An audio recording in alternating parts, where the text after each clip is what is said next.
Émilie Nicolas, Jonathan Trudeau, Alec Castonguay, bonsoir. Bonsoir. Bonsoir. Bonsoir. Alors, je le disais en tout début d'émission, on a atteint un autre niveau avec les déclarations de M. Legault de Paris. D'abord, des zones d'attente. On va expliquer un peu plus tard de quoi on parle. On en a un peu parlé hier.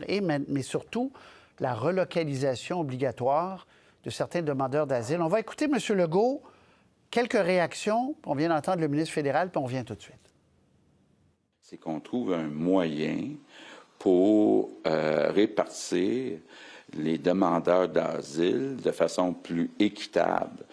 Parce qu'actuellement, tout ce qui est proposé par le gouvernement fédéral, c'est sur une base volontaire par les demandeurs d'asile et sur une base volontaire par les autres provinces. Moi, ce que je veux, c'est qu'il y ait des résultats. Donc oui, que ça soit obligatoire, mais c'est au gouvernement fédéral à gérer ça. Devant tous les échecs de M. Legault face à Ottawa, il sait vraisemblablement plus quoi faire et il lance des propositions vraiment inquiétantes depuis la France. Quel manque de compassion pour les plus vulnérables, quel manque de jugement de la part du premier ministre. Ce que M. Legault est en train de dire, c'est débarrassez-nous de ces gens-là. Sachez que c'est des gens qui ont peut-être déjà des racines au Québec. Ça risque d'être interprété comme étant inhumain. Il y a un aspect légal, on ne peut pas forcer les gens de déménager. Il y a un aspect légal, souligne le ministre. Alors, tour de table d'abord. Comment vous comprenez ce qui est en train de se passer, Émilie Nicolas? Je comprends que François Legault est débarqué en France, qu'il y a eu des conversations informelles avec certaines personnes qui lui ont parlé de leur système. Puis plutôt que de vérifier exactement le système français et à quel point il est différent du système canadien, il a tout de suite lancé ça dans l'espace public. Je suis pas dans sa tête, mais j'ai l'impression que c'est ça qui s'est passé. J'ai l'impression que ça me semble très à bulle pour point comme manière de lancer ça dans l'espace public. L'Union européenne n'a pas... en fait, dans un certain espace de l'Union européenne, les frontières nationales sont très poreuses. Il y a des manières de s'organiser en France qui n'ont rien à voir avec la situation canadienne, par conséquent. Et par bien des gens qui s'intéressent aux droits humains des demandeurs d'asile, on ne regarde pas nécessairement vers l'Europe comme un modèle en la matière de traiter les personnes de manière humaine. Et ça a suscité en France énormément de débats, le traitement des migrants, notamment lors de l'organisation des Jeux olympiques à Paris et des déplacements forcés de personnes que ça a suscité dans le centre-ville parisien pour que tout semble magique et instagrammable au centre-ville. Donc, il y a un ensemble d'enjeux qui ont été soulignés en France même que François Legault semble ne pas avoir pris en compte lui-même. Et donc, les réactions des partis de l'opposition à l'Assemblée nationale et du gouvernement fédéral sont assez prévisibles du moment qu'on comprend un peu mieux le dossier. Jonathan, comment vous comprenez? Parce que même techniquement et légalement, on ne voit pas très bien comment tout ça pourrait se faire. Là. Ben, moi, ce que je comprends, c'est que c'est un dérapage complet. Nommons les choses comme elles le sont, c'est un dérapage complet. Mais je veux être bien clair pour les gens qui nous regardent. Le fait de dénoncer, de critiquer une telle proposition faite par François Legault n'équivaut pas à nier le laxisme du fédéral en matière d'accueil des demandeurs d'asile. Ça fait des mois qu'on le dit, qu'il y avait une vision qui était pas compatible, qu'à un moment donné, le Québec avait atteint ses limites. Le Québec a fait des propositions qui étaient constructives, parfois écoutées, parfois ignorées, parfois mises sur la glace. Mais là, franchement, d'aller vers une répartition obligatoire, de prendre 50 des 160 000 demandeurs d'asile qui sont déjà en sol canadien et sur la base de certains critères, parce que j'ai essayé de comprendre. Bon, on me dit, on pourrait regarder qui parle français, est-ce qu'ils ont un emploi ici, est-ce qu'ils sont dans une maison d'hébergement, et là, déterminer qui gagne à l'auto, qui perd, qui va être déraciné de ces courtes racines là, pour les personnes qui sont ici, par exemple, depuis quelques mois, puis leur dire, bon, ben vous allez aller en Alberta, vous allez en Ontario. On me dit, oh non, il n'y a rien d'inhumain là-dedans. Je m'excuse, mais c'est quoi si c'est pas inhumain? Ça sent totalement l'improvisation. Je suis d'accord avec ce que Émilie disait. On dirait que François Legault a sorti ça de son chapeau et je trouve que c'est absolument déplorable. Alec? Ouais, je suis même pas sûr que légalement ça se fait là, avec notre charte des droits qui protège la liberté de mouvement au Canada. Certains vont dire bon, les demandeurs d'asile sont pas encore des citoyens, là, mais ça voudrait dire qu'on applique à des humains deux classes de citoyens différents. Là. Certains pourraient se déplacer à travers le pays comme ils veulent, d'autres seraient obligés de vivre à un endroit. Puis il n'y a rien qui les empêche, lorsqu'on les a déplacés au Nouveau-Brunswick ou en Alberta, de les voir revenir au Canada, à travers le Canada, au Québec éventuellement. Je veux dire, ça reste des personnes, là. On ne peut pas facilement les déplacer d'un endroit à l'autre. Ce pas des numéros, c'est des gens qui ont souvent peut-être des relations ici, des amis d'amis, des oncles, des tantes sont arrivés ici. Ils disent on va aller vivre en Alberta, parfait, il va faire 6 mois, puis ils vont revenir. C'est-à-dire que donc, ça prend un système un peu plus efficace que juste les déplacer. Je pense pas qu'il y ait de solution simple. Je pense que le fédéral a des leviers pour mettre de la pression sur les provinces. Et ils ne les utilisent pas encore, ces leviers-là. Parce qu'oubliez pas qu'au Québec, c'est le Québec qui choisit ses immigrants économiques. Dans les autres provinces, c'est le fédéral qui choisit pour eux, en accord avec les provinces. On pourrait très bien dire à Ottawa, vous savez, en Alberta, vous voulez 30 000 immigrants cette année, mais je ne vais pas vous en donner 30 000. Je vais vous en donner 25 000, puis vous allez avoir 5 000 demandeurs d'asile, puis on va mettre un système en place différent. Pour l'instant, le fédéral ne le fait pas. Il y aurait matière de tordre un peu le bras des provinces, mais de là à dire on fait des centres d'espèces de zones tampons, de détention, ça m'apparaît un peu complexe à mettre en place puis pas très réaliste. Bien, ou peut-être pas souhaitable, dépendant. Voilà. Monsieur Duclos dit, il y a quelques secondes, en plus, ça s'améliore, dit-il. Oui, puis Jonathan, vous avez dit, le fédéral s'est traîné les pieds, il y a eu Roxham, il y a eu il y a eu le visa des Mexicains, ça a été long, mais il a été mis en place, Roxham a été fermé. Il dit, là, les chiffres montent, selon ces chiffres, mais il y a une guerre de chiffres, mais le Québec recevrait actuellement 28-29 des demandeurs d'asile et non pas 44 comme les chiffres qu'on voit à l'écran. Ma question, est-ce qu'il n'y a pas un décalage total entre le discours politique, la rhétorique, et beaucoup utilisé par M. Legault, et dans les faits, un dossier qui, quand même, Jonathan, chemine un peu?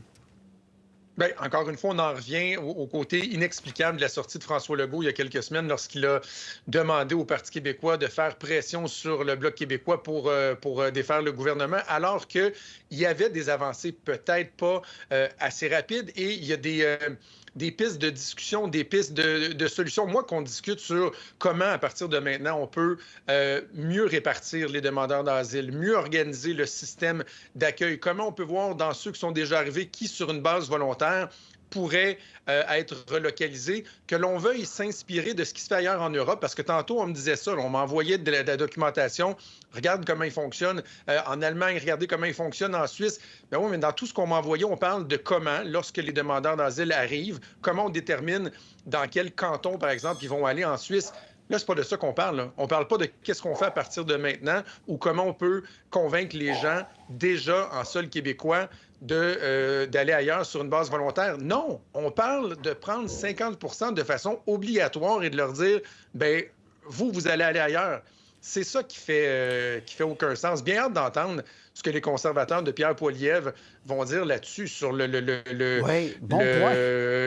l'appui tacite là, de François Legault au Parti conservateur. Là. Pas certain qu'il va trouver une oreille attentive du côté des conservateurs non plus. Là. Alec, là-dessus, décalage entre la rhétorique et la réalité des négociations complexes et complexes. Oui, c'est complexe. Puis même Marc Miller a dit assez candidement à notre collègue Alain Gravel, là, il y a une dizaine de jours, qu'on avait trop tardé à Ottawa. Là. On n'avait pas pris ça au sérieux, cette question-là, pas juste des demandeurs d'asile, la gestion de l'immigration. Là, on s'était rendu compte avec du retard qu'on avait des problèmes avec ça. Depuis, on en a eu une série d'actions. On a baissé le nombre de permis de travailleurs temporaires, on a modifié des règles pour le Québec. Donc ça prend du temps à entrer en vigueur. Là, maintenant, les entreprises vont pouvoir avoir beaucoup plus de difficultés à recruter des travailleurs étrangers temporaires, au point où l'industrie de l'hôtellerie, là, moi je les ai reçus en entrevue cette semaine, disaient non, ça marche pas là, ce que le fédéral vient de faire, puis le Québec pour la région de Montréal, on va manquer de monde. Donc on va voir cet effet-là dans les prochains mois. Les permis pour les étudiants ont diminué, les visas mexicains, ça a diminué. Là, on parle de peut-être ajouter des visas pour les Indiens. Il y a beaucoup d'Indiens qui arrivent ici et qui demandent l'asile après. Donc, il y en a des choses, mais c'est parce que c'est un effet à retardement. Et là, François Legault veut absolument là que ça se passe. Dans 6 mois, on va peut-être être complètement ailleurs. Donc, on a un retard parce que le fédéral a pris du retard, mais on n'est pas assez patient à Québec pour voir les résultats de ça. Je ne dis pas qu'il n'y a pas encore des manières pour Ottawa d'aller voir les provinces, de négocier quelque chose pour les demandeurs d'asile. Mais c'est des longs systèmes. C'est comme des paquebots là, qui virent l'immigration. Ça prend beaucoup de temps avant qu'on voit des effets.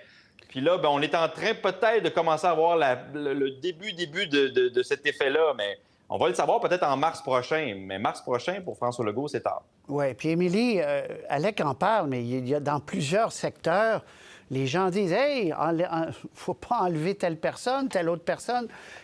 C'est beaucoup plus complexe à faire dans la réalité qu'à dire avec les chiffres macro, là.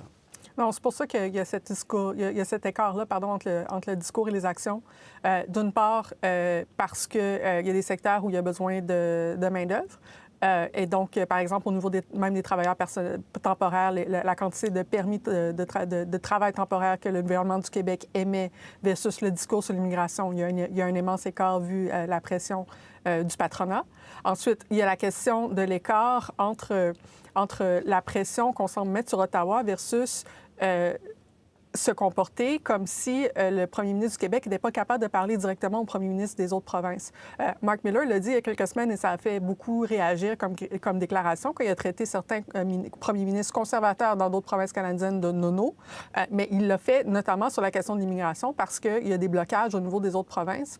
Et je comprends le réflexe pratiquement culturel politiquement au Québec de partir des chicanes avec Ottawa. Mais à un moment donné aussi, il faut comprendre que s'il y a des blocages sur le dossier, c'est parce qu'il y a des provinces aussi qui ne coopèrent pas et qui empêchent d'avoir une conversation, disons, sur la manière humainement de faire les choses. On l'a vu il y a quelques années, lorsqu'il y avait encore Roxham ouvert, qu'on essayait d'amener des gens en autobus vers la région de Niagara Falls. C'est des gens qui parlaient français et uniquement français et qui se sont retrouvés comme ça en Ontario à ne pas avoir accès aux services. À un moment donné, il y a des choses, il y a des réalités concrètes du terrain qu'il faut prendre en compte. Mais c'est pas nécessairement seulement François Legault à appeler à Ottawa pour se plaindre et à demander à Ottawa de parler aux autres provinces. Je ne comprends pas pourquoi François Legault n'est pas capable directement de parler aux autres provinces, si ce n'est parce que ce n'est pas sa stratégie politique en ce moment. Très bien. Parlant de stratégie politique, vous allez être clair pour moi, s'il vous plaît. Le bloc, vote qui a été accepté, les ministres en fait, la plupart des libéraux ont voté contre. Le bloc qui veut hausser, on le sait, on en parle beaucoup, les 65 à 74 ans. On vient d'entendre M. Duclos dire « Nous, mur à mur, ça ne marche pas. D'abord, ça coûte trop cher, mais s'il ciblait ça... » Mais est-ce que je comprends bien, Alec, que pour le Bloc, c'est tout ou rien? Je veux dire, la mesure est pour tout le monde ou bien on essaie de faire tomber le gouvernement? Bien, c'est ce que j'ai compris aussi. Peut-être que là, il y aura des nuances dans les prochaines semaines qui se mettront en place, mais pour l'instant, c'est ce que j'ai compris. La date du 29 octobre demeure. Ce n'était pas donc cette motion-là absolument qui décidait de tout. Il y a donc encore 3 semaines pour discuter si on veut, mais au Bloc québécois, on se sent en position de force. On a l'impression qu'on n'a pas besoin de faire de compromis, que dans le fond, c'est notre position ou rien. Puis sinon, les libéraux s'arrangeront avec quelqu'un d'autre pour faire des alliances, parce que le Bloc québécois étant plutôt confortable dans les intentions de vote au Québec, il n'y a pas besoin de faire de compromis.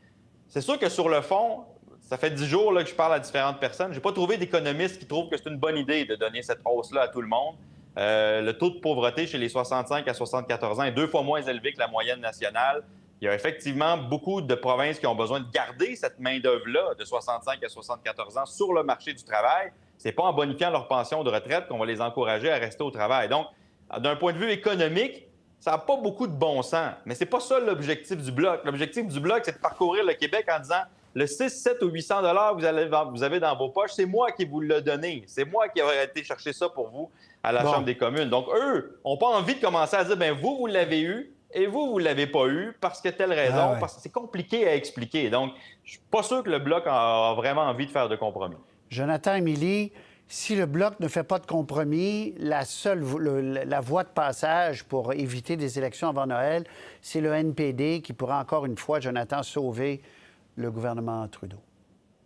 Bien, c'est à se demander si à l'usage, depuis le déchirement de l'entente là, de façon fracassante par Jack Meeting, si à l'usage, le gouvernement libéral n'a pas compris que finalement, le NPD ne sont pas si pressés que ça d'aller en élection. Donc, il faudra voir. Moi, j'ai l'impression que le Bloc va rester ferme. Le Bloc n'a rien à perdre à partir en élection, avec des perspectives qui sont loin d'être négatives lors d'une autre élection. Ceci étant dit, il y a une partie politique là-dedans, mais je repense à l'entrevue avec Jean-Yves Duclos. J'avais un petit conseil à M. Duclos, pas utiliser sa situation personnelle à lui là, pour dire, regardez, moi, j'ai pas besoin de cet argent-là. M. Blanchet non plus. Il y a peut-être des gens qui vont se dire, ouais, on n'est pas exactement dans la même situation financière. Pas certain que c'est très habile comme discours. Très. Émilie? Mais en ce sens, parce qu'on est dans un gouvernement minoritaire. Et ça, ce que ça veut dire, c'est que les partis de l'opposition ont une certaine marge de manœuvre sur l'influence du gouvernement. Normalement, il y aurait eu cette marge de manœuvre-là pour le Bloc, mais avec l'entente qu'il y a eu longtemps avec les néo-démocrates et les libéraux, ils n'ont pas eu accès à ce plaisir-là, on va le dire ça comme ça, pendant la majorité de ce gouvernement minoritaire-ci. Ils viennent de commencer à l'avoir en septembre. Et si les conservateurs, si on s'en va en élection en ce moment, on est dans un terrain majoritaire pour les conservateurs. Et donc, je suis d'accord que le Bloc pourrait partir en campagne, mais avant de dire qu'ils n'ont rien à perdre, ce qu'ils ont à perdre, c'est un gouvernement majoritaire conservateur où ils n'auraient plus de possibilité de faire le genre de jeu parlementaire qu'ils viennent de commencer à faire. Et c'est quand même un risque important. S'ils font durer le plaisir, ils peuvent faire quelques gains, même si ce n'est pas exactement tout ce qu'ils peuvent faire. Sous un gouvernement majoritaire, les partis de l'opposition, habituellement, ont beaucoup moins d'influence. Très bien. Merci beaucoup à vous trois.